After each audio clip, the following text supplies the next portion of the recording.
بسم الله الرحمن الرحيم. الحمد لله رب العالمين، والصلاة والسلام على أشرف الأنبياء والمرسلين نبينا محمد وعلى آله وصحبه أجمعين، أما بعد. السلام علیکم ورحمۃ اللہ وبرکاتہ.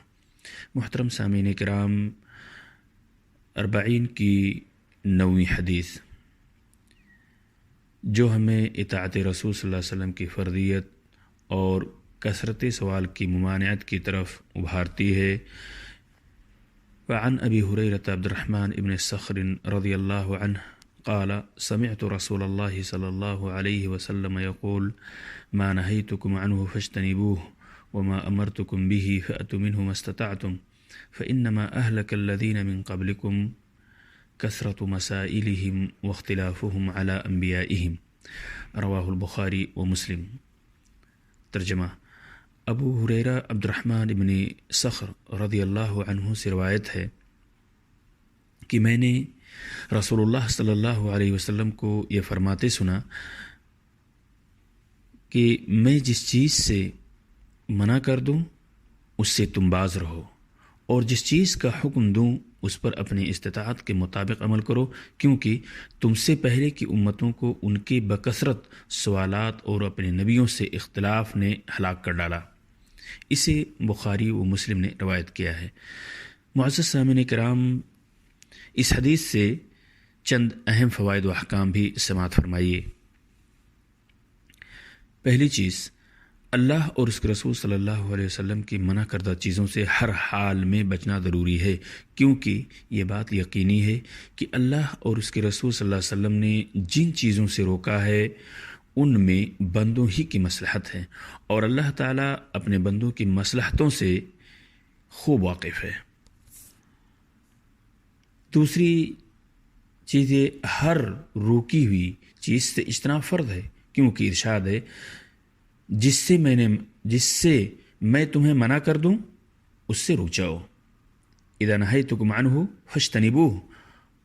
غور کرنے سے معلوم ہوتا ہے کہ نہیں کا معاملہ امر سے کہیں زیادہ سخت ہے، کیونکہ نہیں میں کسی چیز کے ارتکاب کی رخصت نہیں دی گئی، جبکہ امر میں استطاعت کی قید لگائی گئی ہے، بلکہ اس سے بھی آگے بڑھ کر ممنوع چیزوں کے اسباب و مقدمات تک سے بچنا اور پرہیز کرنا ضروری قرار دیا گیا ہے.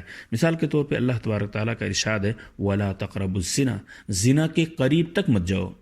یہ ان وسائل و ذرائع کو منع کیا ہے جو وہاں تک پہنچانے والے ہیں، پس زنا تک پہنچانے والی ہر چیز کو حرام قرار دیا گیا ہے. اللہ اور اس کے رسول صلی اللہ علیہ وسلم کے احکام کی بجاوری فرض ہے، جب تک کہ اس حکم کو اجتناب کی طرف پھیر دینے والی کوئی دوسری دلیل نہ مل جائے. سامعین کرام، ایک اور بات معلوم ہوتی ہے اس حدیث سے کہ اسلام ایک آسان دین ہے.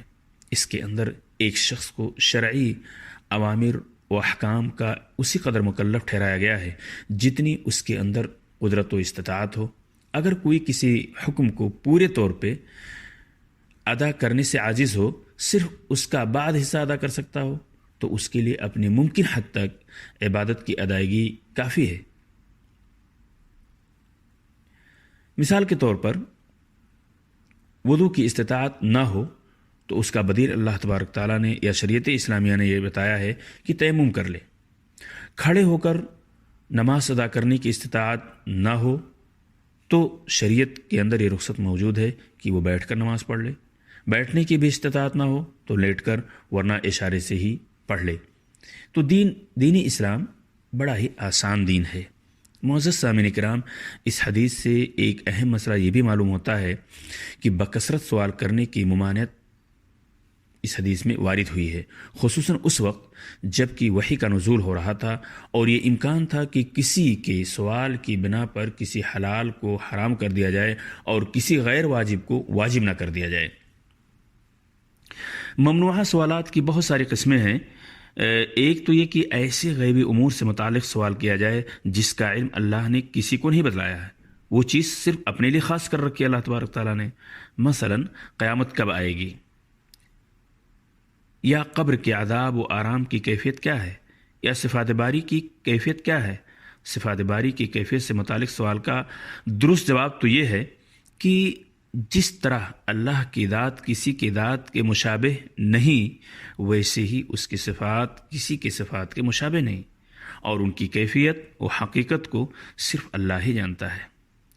ایسے ہی وہ سوالات بھی ممنوع ہیں جن کا مقصد تشدد، تعمق ہو۔ حدیث میں اللہ کے رسول صلی اللہ علیہ وسلم نے فرمایا ہلک المتنطعون قالها ثلاثا، رواہ مسلم۔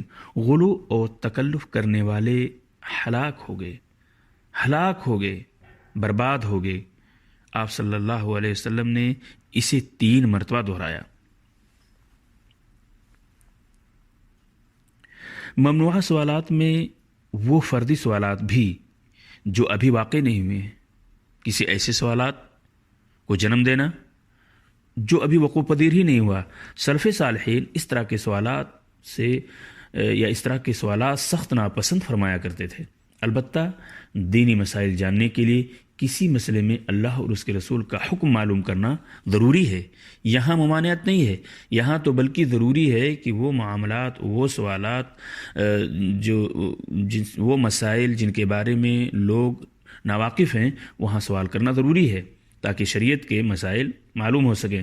اللہ تبارک تعالیٰ نے قرآن مجید کے اندر فرمایا فَاسْأَلُوا أَهْلَ الذِّكْرِ إِن كُنتُمْ لَا تَعْلَمُونَ، پس اگر تم نہیں جانتے تو اہل علم سے دریافت کر لو۔ اور حدیث میں ہے ان لوگوں کو جب مسئلہ معلوم نہیں تھا تو انہوں نے سوال کیوں نہیں کیا؟ عاجز کا علاج سوال کرنا ہے۔ معزز سامعین کرام، طہارت، نماز، روزہ، زکوٰۃ، حج، عمرہ، خرید و فروخت اور نکاح و طلاق وغیرہ کے مسائل حاجت کے مطابق پوچھ کر کے سیکھنا فرض ہے۔ ایک آخری بات اس حدیث کے اندر جو موجود ہے اور بڑی امپورٹنٹ چیز ہے کہ اللہ کے رسول صلی اللہ علیہ وسلم نے فرمایا فَإِنَّمَا أَهْلَكَ الَّذِينَ مِن قَبْلِكُمْ، بکثرت سوالات اور انبیاء کی مخالفت سابقہ امتوں کی ہلاکت کا سب سے اہم سبب رہا ہے، لہذا مسلمانوں کو ان سے بچنا چاہیے۔ اللہ کے رسول صلی اللہ علیہ وسلم کی مخالفت دین و دنیا کے خسارے کا باعث ہے۔ اللہ تعالیٰ کا ارشاد ہے فَلْيَحْذَرِ الَّذِينَ يُخَالِفُونَ عَنْ أَمْرِهِ أَن تُصِيبَهُمْ فِتْنَةٌ أَوْ يُصِيبَهُمْ عَذَابٌ أَلِيمٌ۔